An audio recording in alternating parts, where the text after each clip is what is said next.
கர்த்தருக்கு ஸ்தோத்திரம். புதுப்பிக்கப்பட்ட தீர்மானங்கள். கர்த்தர் ஆபிரகாமுக்கு தரிசனமானார்.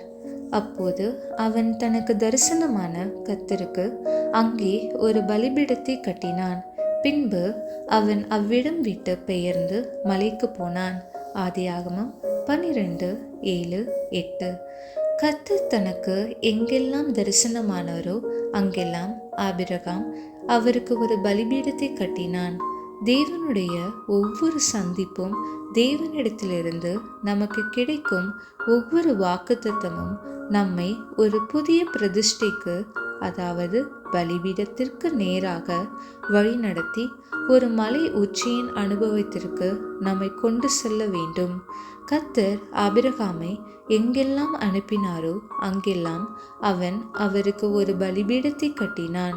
இது அவர் அவனை எங்கு வைத்தாலும் அவருக்கு ஊழியம் செய்ய அவன் ஆயத்தமாய் இருந்தான் என்பதை குறிக்கிறது. பலிபீடமானது அவன் தேவனுக்கு செய்த சேவைக்கு ஒரு சாட்சியாக இருந்தது. நாம் எங்கு சென்றாலும் நாம் கர்த்தருக்காக செய்யும் சேவையின் ஆவிக்குரிய நற்கந்தத்தை பின்வைத்து செல்ல வேண்டும். ஆபிரகாமின் சகோதரனுடைய மகனாகிய லோத்து ஒருபோதும் ஒரு பலிபீடத்தையாகிலும் கட்டவில்லை. ஆகவே அவன் ஜீவித்த இடங்களிலெல்லாம் அவனுக்கு நற்சாட்சி இருக்கவில்லை என்பதில் ஆச்சரியப்படுவதற்கொன்றுமில்லை. ஆதியாகமம் 19:9-14. பிரான்சிஸ் டி சேல்ஸ் என்பவர் ஒவ்வொரு நாளையும் நீங்கள் மறுபடியுமாக தொடங்க வேண்டும் என்பதை சரியானதாகும். ஆவிக்குரிய ஜீவியத்தை சிறந்த விதத்தில் முடிப்பதற்கு அதை மறுபடியுமாக ஆரம்பிப்பதை தவிர வேறு மேலான வழி இல்லை என்று கூறியிருக்கிறார்.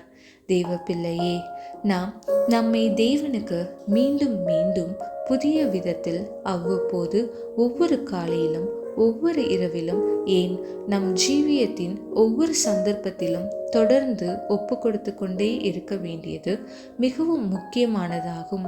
அப்பொழுது நம்முடைய யாத்திரையில் நாம் தொடர்ந்து செல்லுகையில் நமக்கு புதிய கிருபையும் புதுப்பிக்கப்பட்ட பலனும் புதிய சந்தோஷங்களும் உண்டாகும்.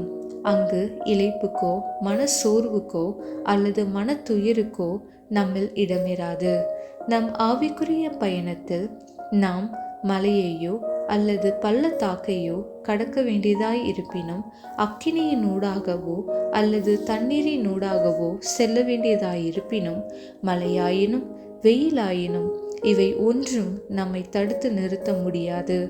அது எப்படிப்பட்ட பாதையாயினும் நாம் நம்முடைய யாத்திரையின் ஒவ்வொரு சிறு பகுதியையும் இன்பமாக அனுபவிக்கலாம். நம்முடைய ஜீவிய பாதை முழுவதிலும் நம் நடக்கையானது இன்னமும் வேகமுள்ளதாகவும் மேலானதாகவும் பலமுள்ளதாகவும் இருக்கும். ஆமேன்.